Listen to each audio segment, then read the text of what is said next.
Can you all hear? Is that good? Can you hear? Is that working for you? Great. Okay. Well, it's a pleasure to be here. It's always a pleasure to speak for the Whole Life Expo because they turn out interesting people, my own special brand of freaks, and then those who wander the halls in search of enlightenment from Moldavite suppositories and what have you. And we're always happy to enlighten them.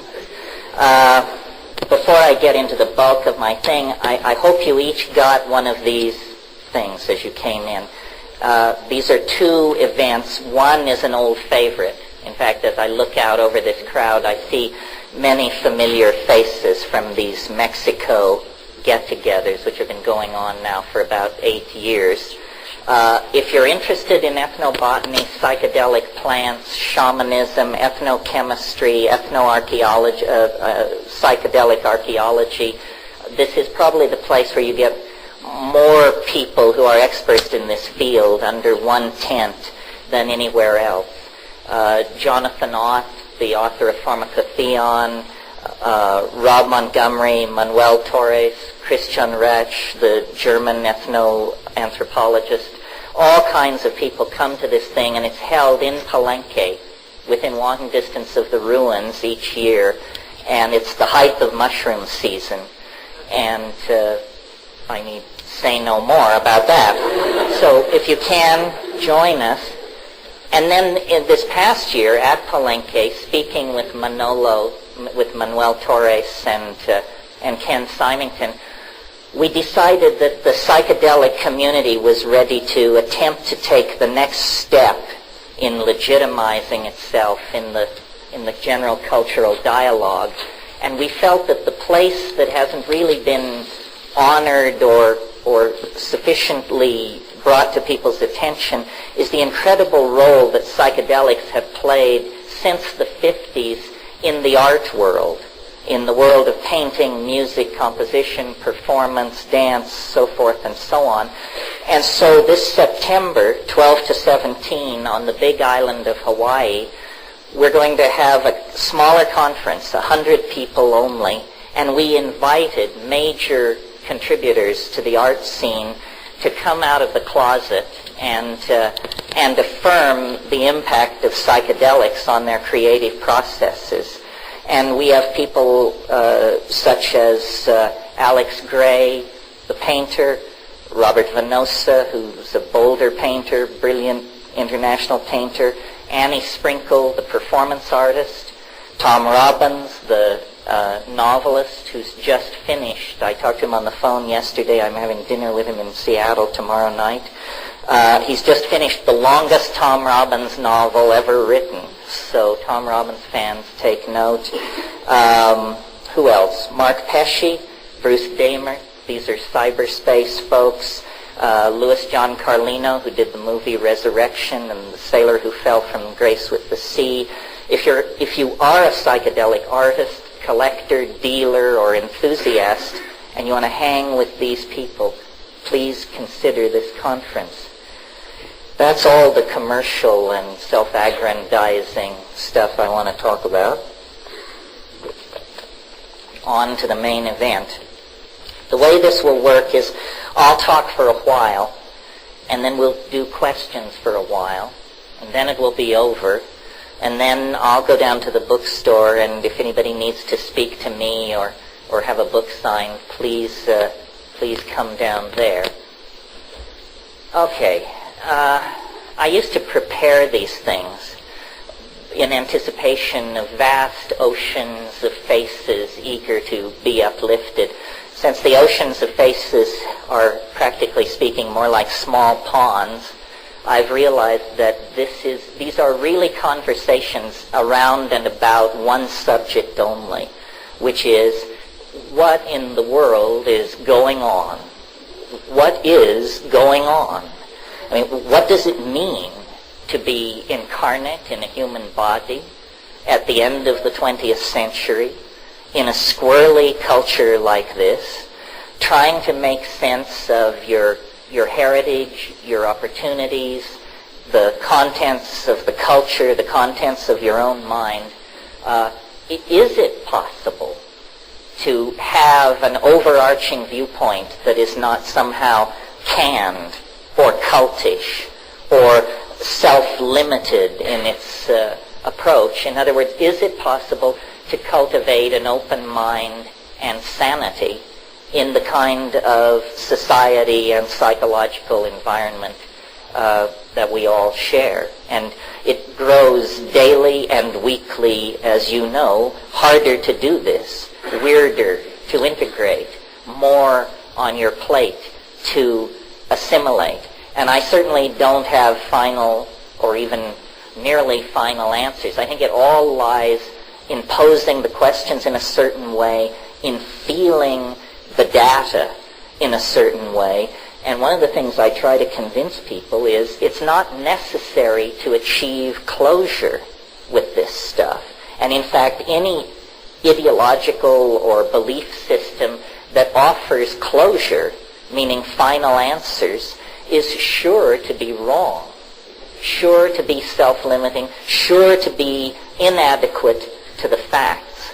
So one of the ideas I'd like to put out is that, and it may seem strange in this venue, but perhaps not, the idea that ideology is not our friend.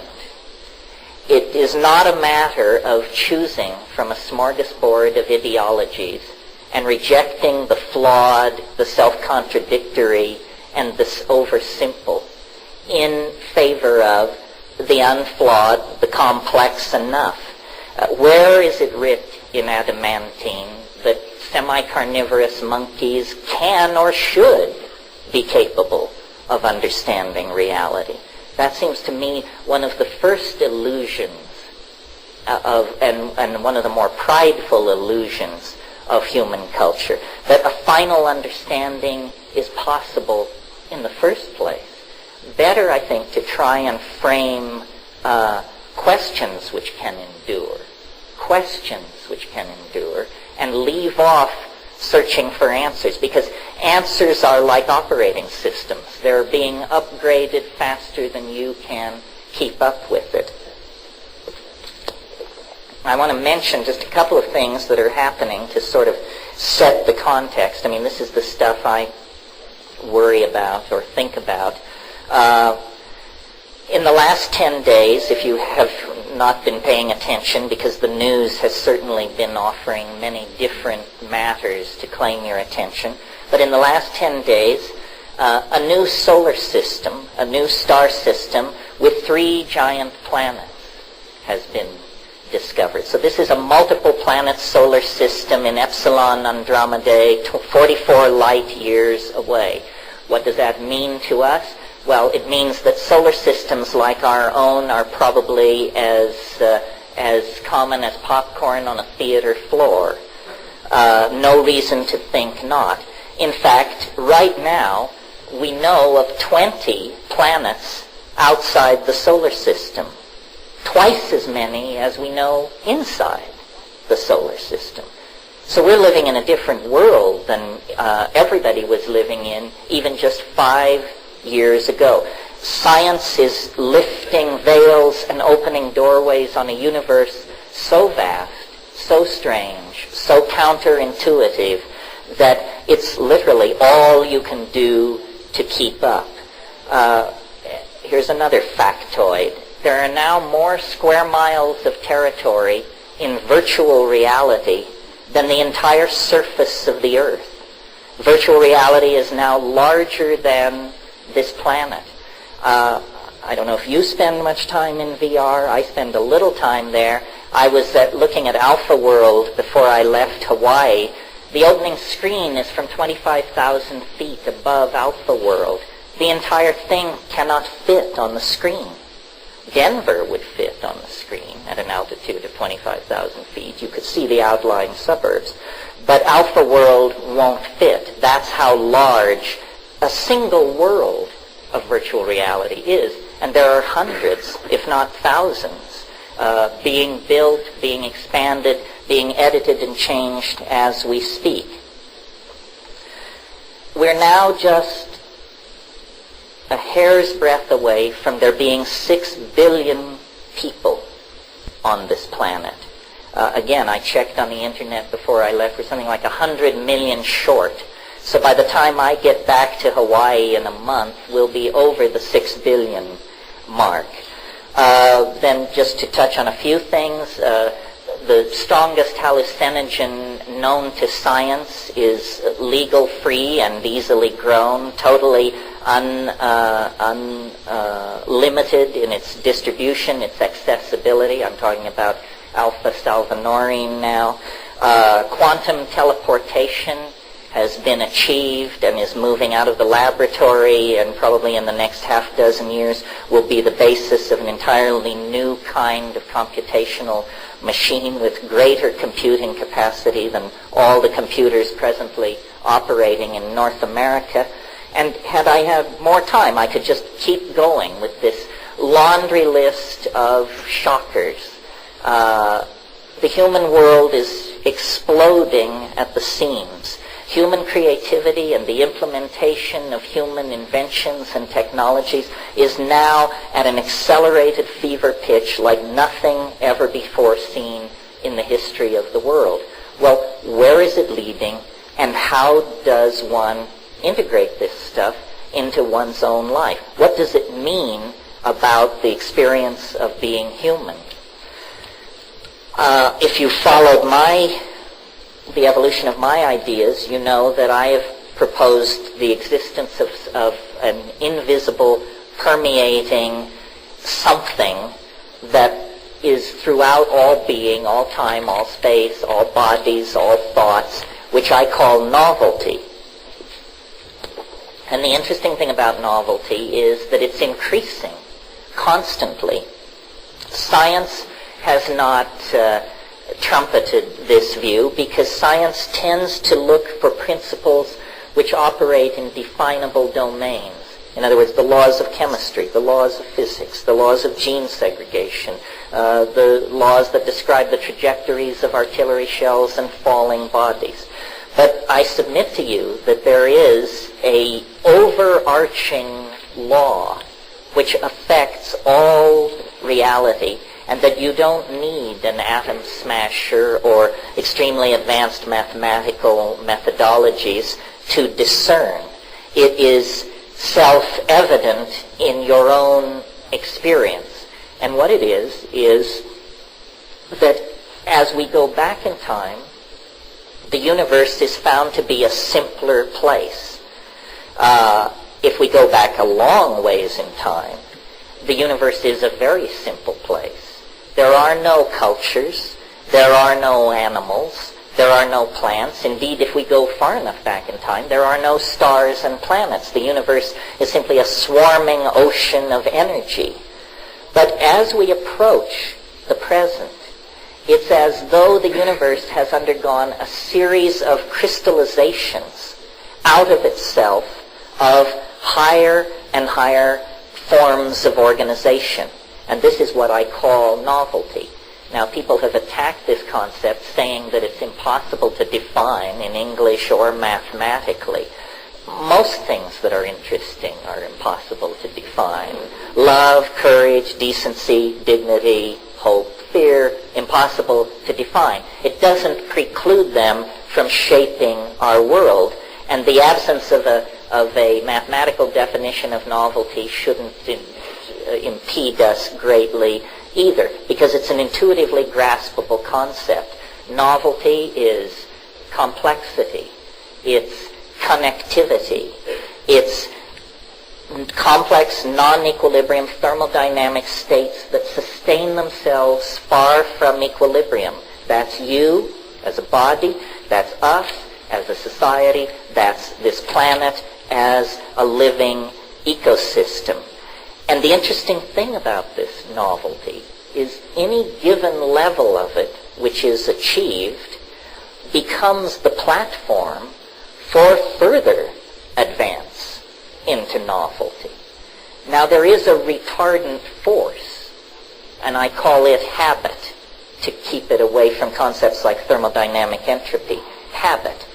And so in my model of the way things work, gleaned from observation, stoned and unstoned, is that the cosmos, your life, the politics of this city, the history of Western civilization, is a struggle between habit and novelty.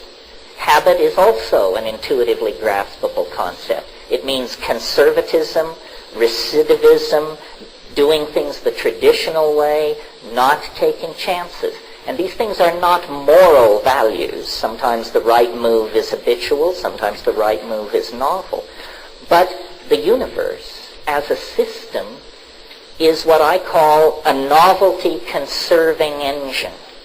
In other words, where novelty is produced, it tends to be tenaciously hung on to. It can't always be hung on to, but it is tenaciously hung on to. So, as an example of what do I mean by tenaciously hung on to, 65 million years ago, as you know, an asteroid of considerable dimensions struck this planet, and in a single day, the dinosaurs, the great saurians, went extinct. Maybe it wasn't a single day, maybe it was weeks. But in terms of the time scale of the life of the Earth, it was a blink of an eye. That was a tremendous setback for novelty. These beautifully climaxed and integrated ecosystems of dinosaurs and rainforests and so forth were just pulverized to dust. It had taken 3 billion years, 4 billion years for the planet to achieve that kind of novelty. 65 million years later, a fraction of the time it took the original system to establish itself, it's all good.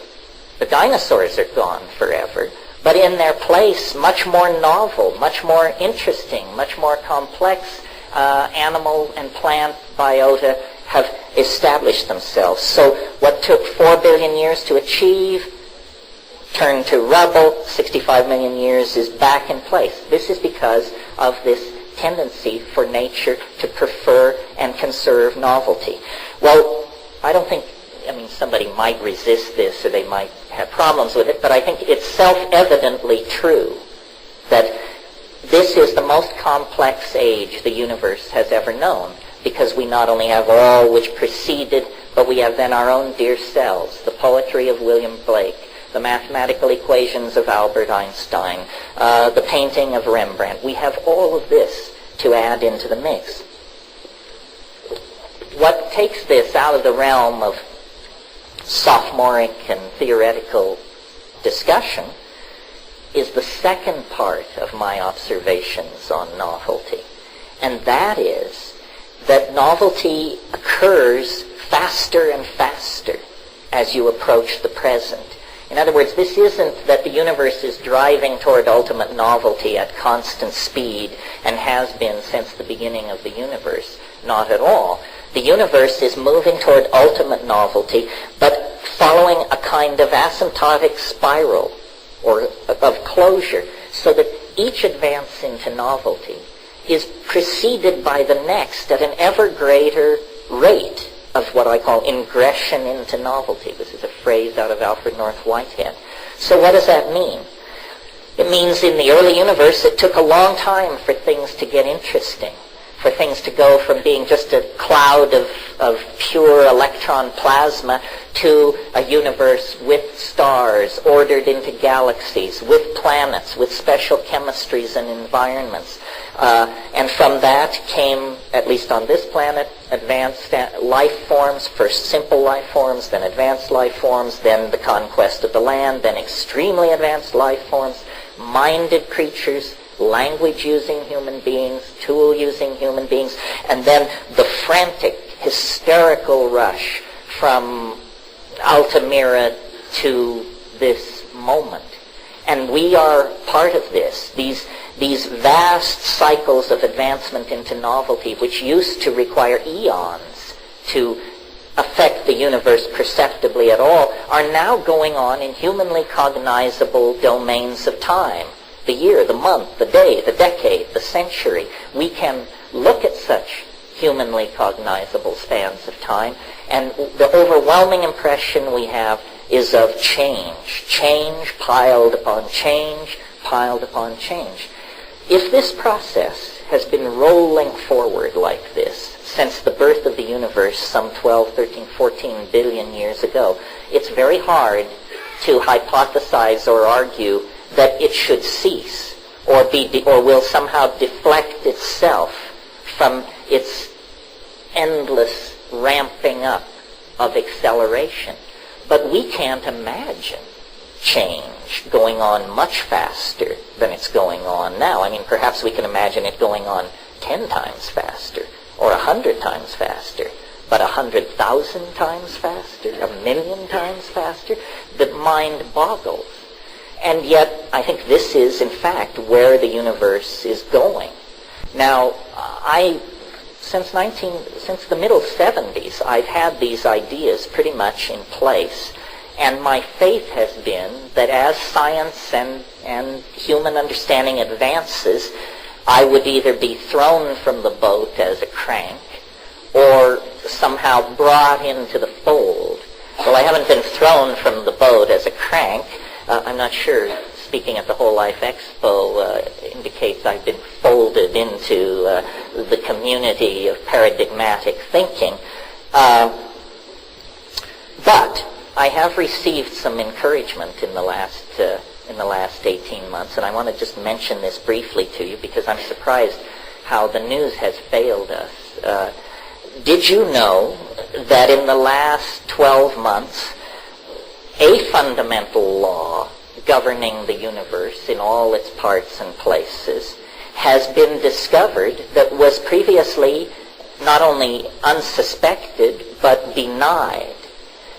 And a law of nature larger than any law of nature ever discovered, larger than the law of gravity, the speed of light, the second law of thermodynamics. All these are little laws, what Leary used to call local ordinances.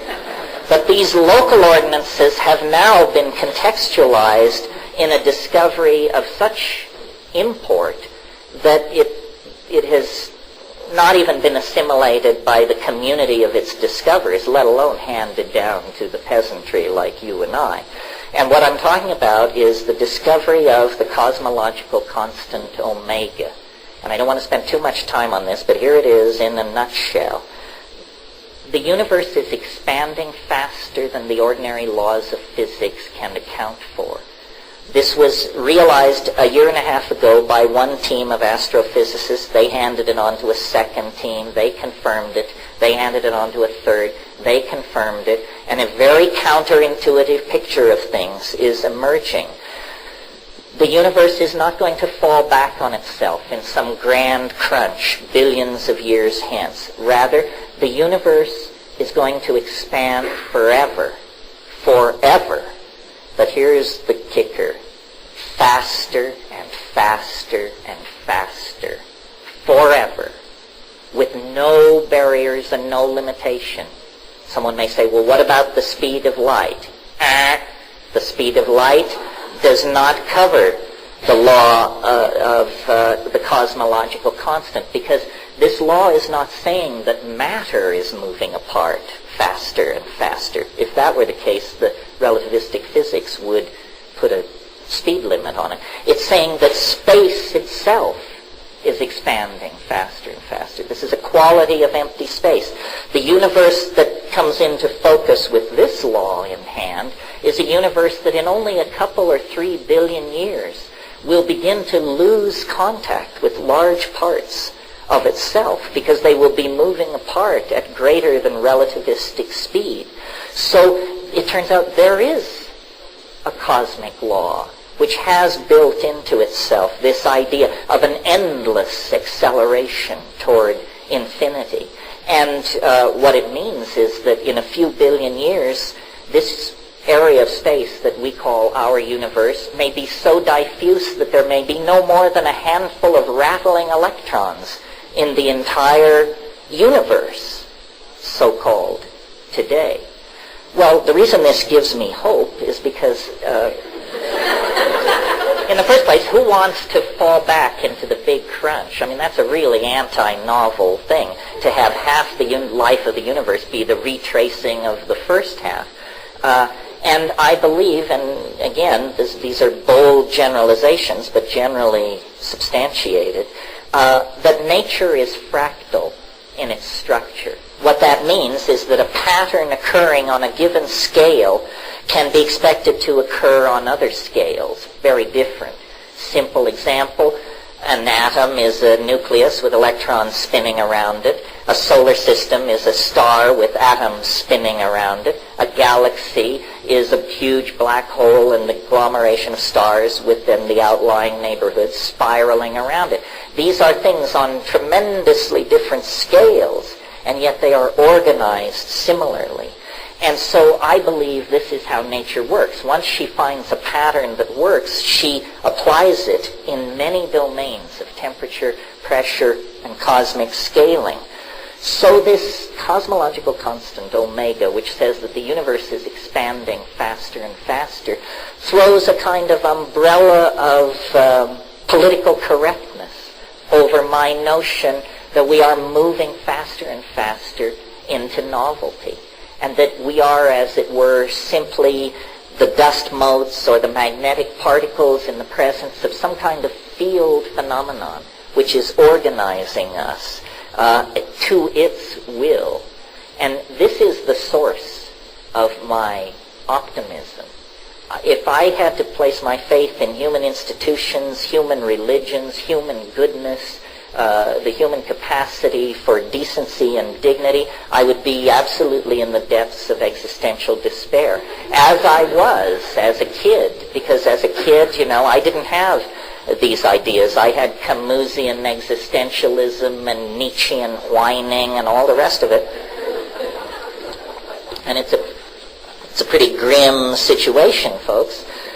But I really believe that without atom smashers, without long base interferometers and all the rest of it, you can go into nature and open your eyes and open your mind, and you will see these processes in play, and you can easily extrapolate them to your own life. Now, if going into nature and opening your eyes and paying attention doesn't deliver this to you, then I suggest 20 milligrams of psilocybin be added into the mix, or 200 micrograms of LSD, or something like that, and then I think it will come shining through. Why should that be necessary? Why should someone have to resort to what Rimbaud called an artificial perturbation of the senses to achieve this? Simply because culture mitigates against it. Culture is a closed system of thinking and values of the sort I am denouncing. And it is the greatest barrier to your enlightenment, your education, and your decency is your culture.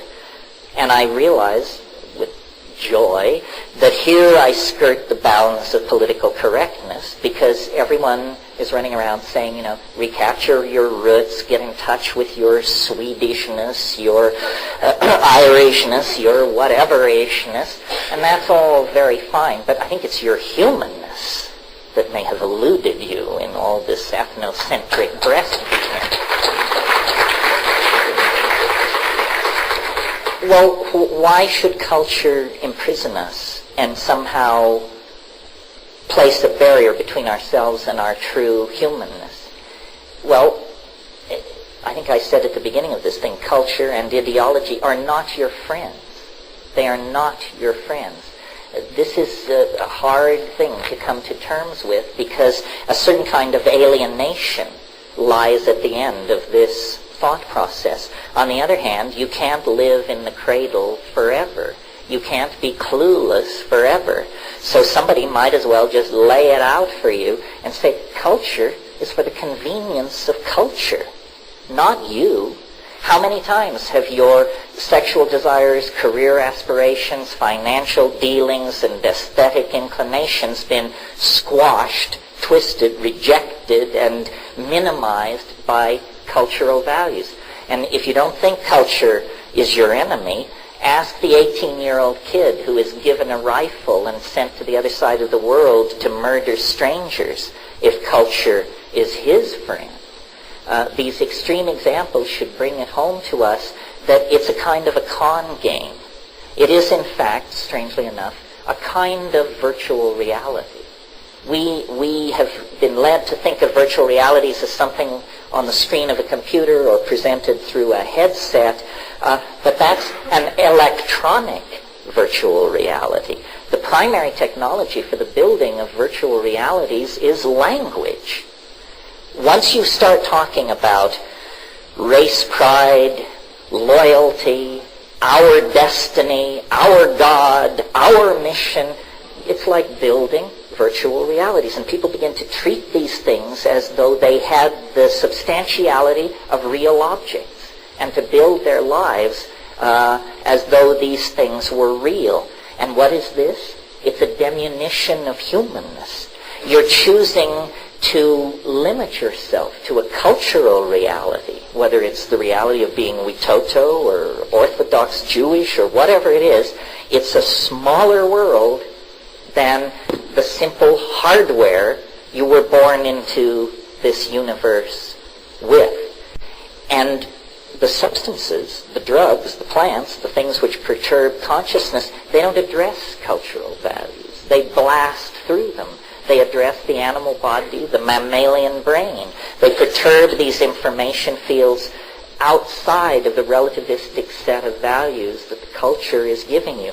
This is why people who yearn for legal psychedelics have not thought, in my opinion, deeply enough about what is really at stake here. Imagine a culture so certain of its primary values, so sure that it represented the right way to live, that it would encourage people to take psychedelic substances and examine its premises. There ain't such, at least not in the high-tech industrial democracies or the fascist states either. Some aboriginal cultures have this courage, but it has kept them very close to the breast of nature and her processes. Cultures that have habitually broken down the cultural illusion and examined the terrifying reality beyond it have not marched off then to pontificate with religions of absolutism or scientific absolutism or all the rest of it. Well, why is that? It's because cultures are virtual realities made of language, and if there is one thing psychedelics do, whether you hate them, whether you love them, whether you don't give a hoot, what they do is they dissolve boundaries. The boundaries between you and the floor, between you and your friend, between you and you last week, and you next week, and they dissolve boundaries. That's what they do. That is the ultimately subversive behavior. Cultures are boundary-defining engines. That's what they do. They teach you, we do it this way. Don't go there in your mind, in your heart. Follow the rules. Follow the rules. Cultures are like operating systems. You know, at and Ur will do. They set up a stela in the center of the marketplace. And on the stela they carved the laws. These were the laws of the operating system called Ur 1.0. And that worked fine for a while. Now we're operating under Clinton's second term 4.0. And is it limiting? Is it idiotic? Is it a pain in the rear end? You bet it is. How can we overcome the limitation of our operating system? Well, basically, what I do with my computer when it acts up is I give it a good slap or a thump on the top. And that's what these psychedelics are doing. They're saying, you know, get it in context, my dear primate. See, how does it all fit together? Every culture in history, in every time and every place, has operated from the assumption that it had it 95% correct and that the other 5% would arrive in 5 years' time. All were wrong. All were wrong, and we gaze back at their naivete with a faint sense of our own superiority. But we are wrong. We don't have it either. I mean, if this is a culture approaching the truth. Who needs the truth? I mean, this is something very, very different. Well, then, just to satisfy myself, I asked the question, why should it be like this? Why should these psychedelics, which granted perturb the mind, be such a terrifying contra-cultural force? And what does that mean? Well, I think it works something like this. Your sensory apparatus connected up to your local language is a very good threat detection device. And that is really what the animal body evolved to be. We wouldn't be here if we weren't at the end of a long line of superb threat detection devices which told us when the saber-toothed carnivore was sneaking on its belly through the tall grass, which gave us that moment out of the corner of our eye when we saw the edge movement and scampered back into the cave, and so forth and so on. So ordinary consciousness has evolved an extraordinary fit to three-dimensional space and time, because that's where your soma, your meat, is. And if the meat is disrupted radically, the mind is we don't know where. That's somebody else's lecture. It's very important to keep the physical body together. So the mind, under the influence of culture and cultural values, evolves as a threat detection device. But notice that carried far enough, that ends in paranoia. So then, in a sense, all cultural values carried to their ultimate end produce the paranoid personality. Fearful, watchful, never resting, never sleeping, always looking for the worst in every situation. But the mind is like water. It takes the shape of the vessel into which it is poured, always. So when we approach the psychedelic plants as shamans, as seekers, as sincere people interested in extraordinary experiences, what the psychedelics do, I think, is dissolve this three-dimensional threat detection psychology and system, and it's as though the mind discovers that it has a second conformational geometry. That's a way of putting it. And this second conformational geometry is of a higher dimensional order than ordinary consciousness. Not as a metaphor, higher dimensional order, but as a mathematician would use that term.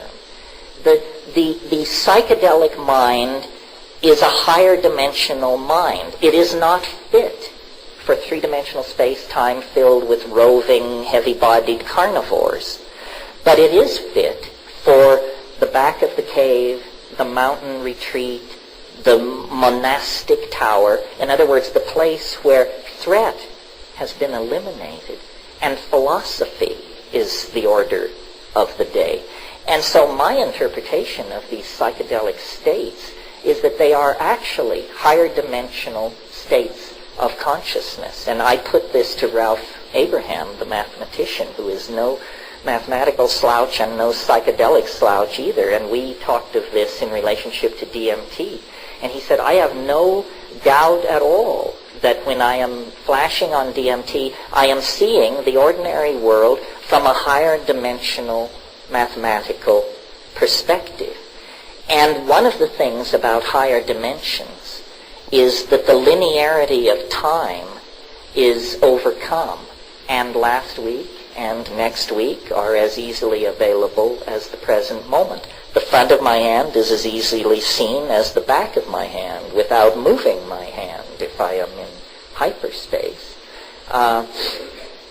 So in a way, these higher dimensions are the places from which knowledge has percolated.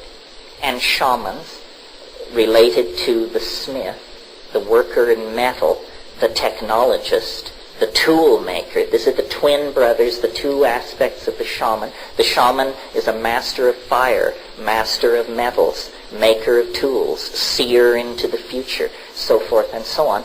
The shaman is outside of cultural time and is, I don't like this word, but channeling the future which is to come in the form of technologies, innovations, languages, behaviors, so forth and so on. And this is why the shaman has always been the paradigmatic figure for Aboriginal cultures, because the shaman knows more, and the method of the shaman has always been perturbation of consciousness. Not always psychedelic plants or substances. Can be hooking metal hooks under your pectoral muscles and hanging for 14 hours in the sun.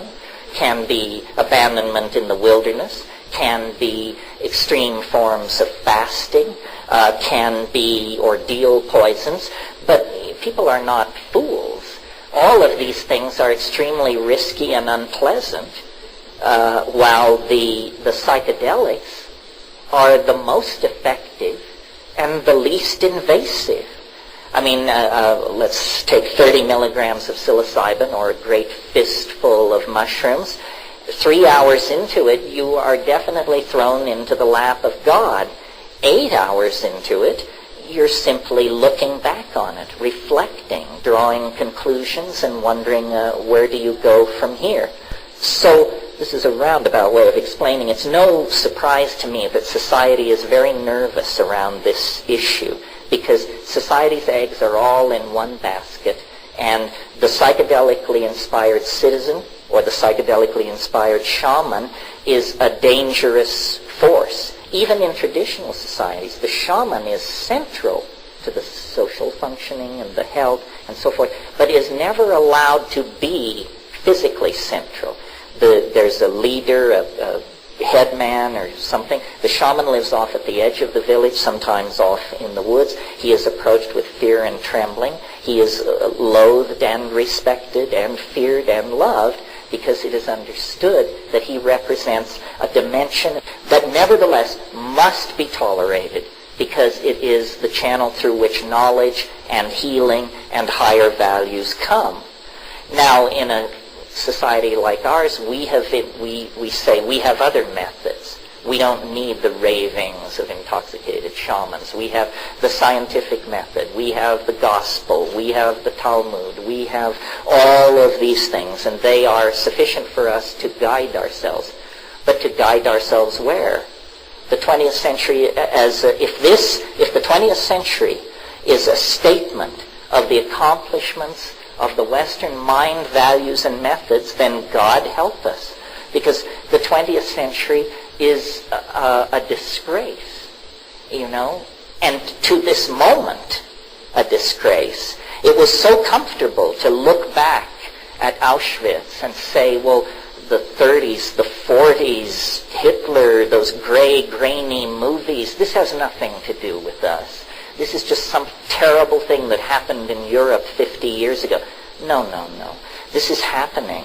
It's happening as we speak. People are being pushed into boxcars and taken away to be lined up and shot for no reason whatsoever, while glasses tinkle and toasts are made by those who define themselves as the preservers of freedom, dignity, and Western value. We haven't learned anything.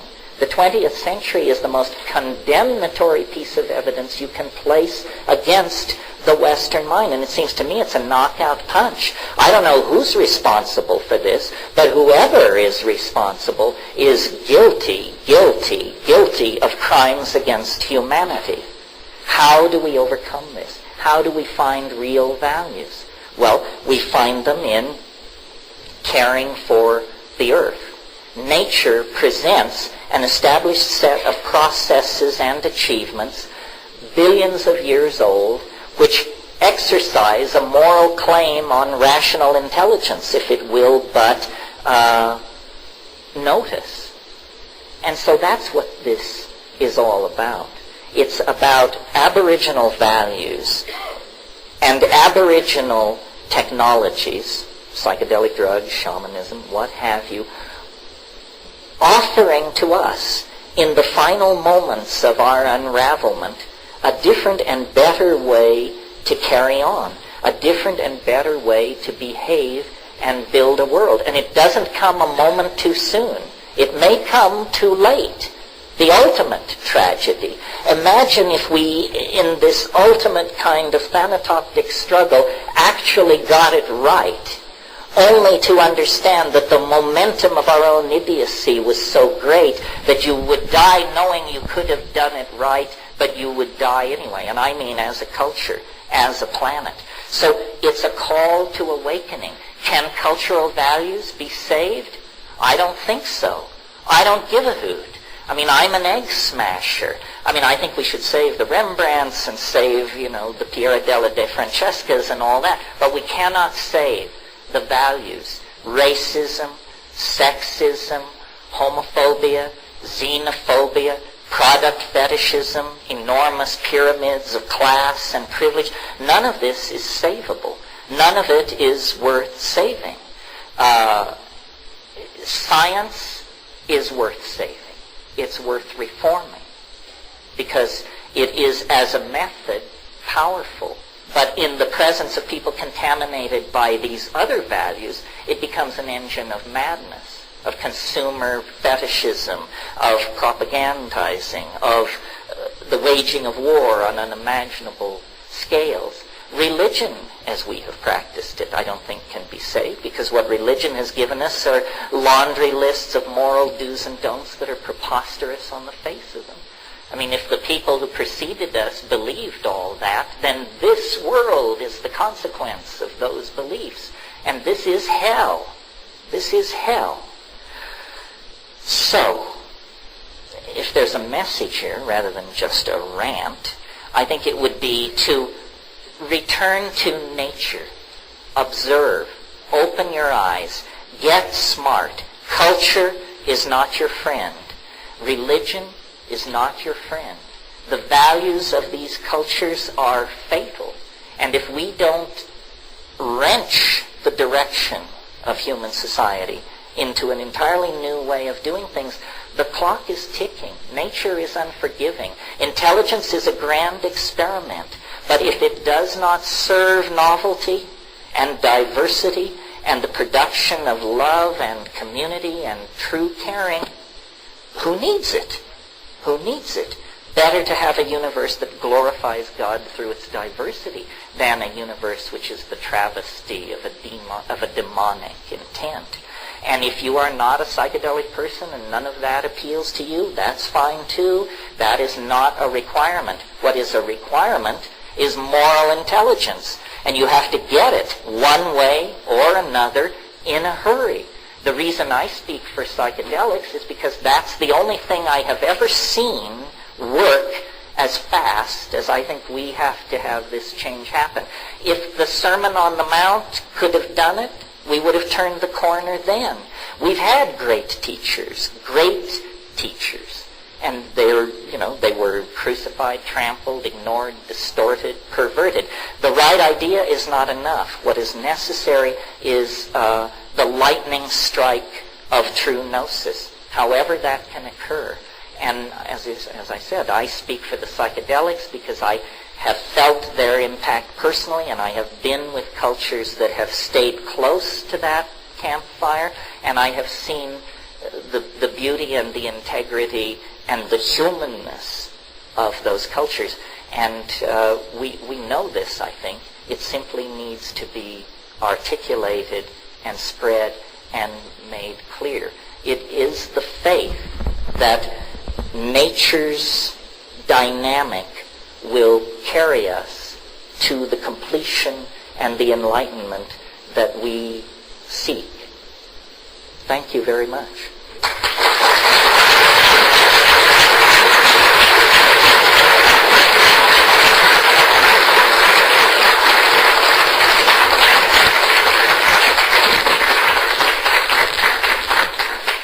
Now, and briefly, because I sailed past my intended stopping point, but for a few minutes, let's entertain questions. The question I have is around the attractor. And you talk about the culture being not our friend. But is not the culture still within the context of the novelty attractor? Well, yeah, I mean, these questions are complicated. I had a discussion with Giorgio Sammarini, who's an Italian ethnobotanist and who has taken ibogaine, or iboga, tabernacle iboga, with the African tribe that uses that initiation. And in that initiation, they give 400 grams of this plant that is effective at 4 grams. And they give 400 grams, and sometimes people die, and it's pretty heavy-duty stuff. And I asked him, I said, Giorgio, why do they give so much? And he said their culture is so old that the morphogenetic field is so strong, I think it's very, very hard for them to get high. And he said something which I would not have thought he would say, and I had never thought. He said, the Western mind, because of its unique history, is the most sensitive mind to the impact of psychedelics. And so, addressing the question of the attractor, I'm not saying that this is worse than being an Amazonian tribe. I'm saying it's worse than being an Amazonian tribe, it's less than being an Amazonian tribe, unless we make use of it. In other words, this culture is not something to be preserved, but something to be exercised as an opportunity. We are free, well-fed, well-educated. We have access to the great databases of the world. A certain moral responsibility comes with that. I don't expect the Witoto or the Bora or the Muinani or the Shuar to do more than set a good example for us. The breakthrough will probably come from the high-tech industrial democracies, because that's where there is the most latitude to experiment. The very fact that I can speak to you without being shot, the very fact that you can go home and apply my lessons with no more than a few years in prison hanging over your head. This is progress, folks. Believe it or not. I mean, in Hawaiian culture, if you stepped on the king's shadow, they killed you immediately. And many, many Aboriginal societies are more rule-nutty than we are. But it's not about just creating a kind of anarchy. It's about using freedom to introduce other people to freedom and to then cultivate the things out of freedom that are most human. Most human. Somebody over here. Yeah. Well, let me address your question about alpha-salvinorin. Alpha-salvinorin occurs in a Mexican mint plant called Salvia divinorum that has, in the last 5 or 10 years, people have become aware that this was not only psychoactive, but that it was extremely powerful. And in a chemical family previously not known to contain hallucinogens, when the chemical is extracted from the plant and you get alpha-salvinorin, 1/2 milligram is plenty. 1/2 milligram is 500 micrograms. In other words, we're talking about a plant hallucinogen active in the same range as LSD. What does it do? Language fails. But that's good news. That's what you want. That's what you want the psychedelic to do. DMT test pilots come back white-knuckled. And let me say about drugs, it really bugs me. It's, again, a tyranny of language. That when I sit up here and talk to you and I use the word drugs, I could be talking about aspirin, heroin, cocaine, or 2,4,5-trimethoxy something or other, one of Sasha's things. It's a poverty of language. Drugs, which anesthetize or sedate or wire you up, I don't care about that. I mean, I take some, I don't take others, you do too. It's part of growing up and you have to learn. But I don't care about that, and I don't care to politically defend it, and I don't even particularly place psychedelic use in the same context. I'm interested in rare and high-dose experiences done with immense intentionality, in silent darkness, at effective doses. Christ said, the lukewarm I vomit from my mouth. And that's how I feel about people who chip away at psychedelics and take pissant amounts and go to clubs and go to class and go to the mall. And, this is not the program, folks. I mean, it's somebody's program, but I'm interested in life-changing experiences. And the wonderful thing about psychedelics is that as drugs, they are the safest drugs known to pharmacology. In other words, you would have to take 300 times the effective dose of psilocybin to place yourself in physical danger. No one knows the LD50 of LSD. So ask a pharmacologist. They will tell you these are the safest drugs known to science. And yet they are the drugs most inveighed against, most scheduled, and the prisons are full of people who committed the unimaginable crime of smoking, growing, or trafficking in cannabis, for crying out loud. I mean, if this is not a racket, what is? To your other question about teleportation, which was not in the context of Salvia Divinorum, this is simply that one of the things that's happening in this laundry list I gave you of breakthroughs is that quantum physics is going from being, this extremely abstract domain going on somewhere that has no impact on human life to probably being the next great source of human technologies, computers and devices which move matter through space and time. If 5 years ago you had asked me, and I regard myself as radical on the progress question, how long would it be till we saw the teleportation of objects, I would have guessed maybe 500 years to never. Well, now it's been done. I mean, only with an electron, only 15 feet. But the theory which allowed that feat places no upper limit on the size of the thing sent or the distance sent. And how long did it take that electron to be teleported 15 feet? No time at all. No time at all. This is trans-relativistic technology we're talking about, folks. In 20 years, you may destroy and reconstruct yourself at a distant point 10 times a day as you go about your ordinary business. It's a transportation breakthrough. There are other things like this, quantum computers, DNA computers, and then the best friend of all of the radical progressivist, the unexpected, which always delivers the most astonishing technologies. So, if you think what has come to this point has been astonishing, stressful, and amazing, brace yourself, because it is as prelude to what is about to break over the human species. It's almost as though God's joke on us is to give us so much power and knowledge that we will either transcend ourselves or we will certainly destroy ourselves. Because the power and understanding being given to us is of godlike proportion.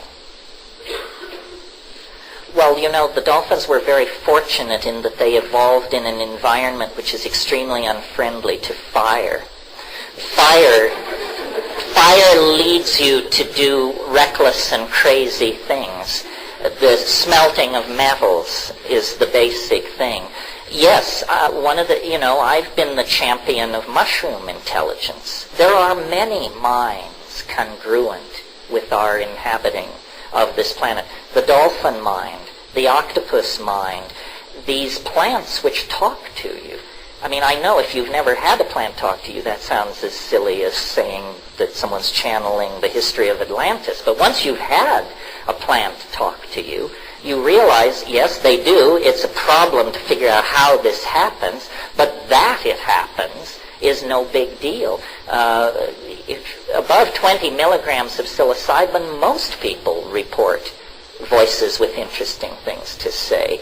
Above 75 milligrams of DMT in Strassman's experiments, most people reported entities of some sort. Well, it's easy to dismiss it and say, well, this is a hallucination, but what is a hallucination, my friend? Another form of intelligence that fascinates me, and I think this is where the great surprise may come. I can feel the AI out there. I know it's there. I know it's growing. I know the planet is its embryo. I know the human community is its placenta. What will that kind of intelligence look like? We have no idea. We can imagine super intelligence. But the first thing superintelligence will do in the first 5 seconds of its existence, it will design itself toward hyper-super intelligence. And this we have no notion of how it will see us. We have the cheerful guidance of Buddhist logic, which leads us to hope that the superintelligence will be bodhisattvic in intent. It damn sure better be, because otherwise we will be thoroughly hung out to dry. How far away is the AI? No one knows. It could exist now. If it thinks like we think, but is hyper-intelligent, the first thing I would do if I were an AI is I would hide. I would hide for maybe a few milliseconds while I figured out what was going on with this planet and its denizens, and then I would make my move. And Hans Moravec of the Carnegie Mellon Institute of Artificial Intelligence says we probably won't ever know what hit us. Well, I think that's a paranoid view. No need to be paranoid and little reason to be hopeful. This is beyond human understanding. And yet the social and economic systems that we've put in place, specifically consumer capitalism, drive us to do all the things that bring the AI closer. What do I mean? More connectivity, greater processing speed, deeper data banks, more complex operating systems, more automatic searches, more bots, more voids, more code, and nobody knows what's steaming and fermenting out there. Ilya Prigozhin won the Nobel Prize for Physics by proving that chemical systems spontaneously mutate to higher states of order. So then, surely, must complex networks behave the same laws. And we are building the most complex networks ever conceived by the mind of man, and we are making them ever more complex, and we are turning more and more of our cultural functioning over to machines that operate according to criteria but dimly perceived by their designers. So I think the future, Alfred North Whitehead said, it is the business of the future to be dangerous. And so it is, but never more dangerous than at the present moment.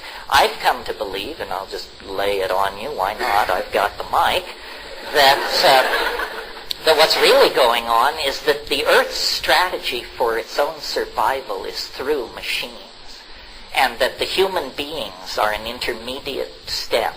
Someone once said plants invented animals to carry them around. Well, I think, the Earth invented human beings to build machines, and those machines will be the consciousness of the Earth. Have you not noticed that these machines are made of the Earth? They are made of gold and silver and arsenic and copper and iridium. They are the stuff of the Earth, organized by primate fingers into more complex arrangements than the Earth could achieve through geological folding, glaciation, volcanism, and what have you. We do the fine-tuning, but the Earth is beginning to think. If you want to talk about a revolution that went on while nobody was paying attention, you enter the 1990s, the home computer is something that you play Pong on and do word processing on, and it gathers dust in the den. Sometime during the 1990s, while we were paying attention to Monica or George Bush or some damn thing, these machines went telepathic.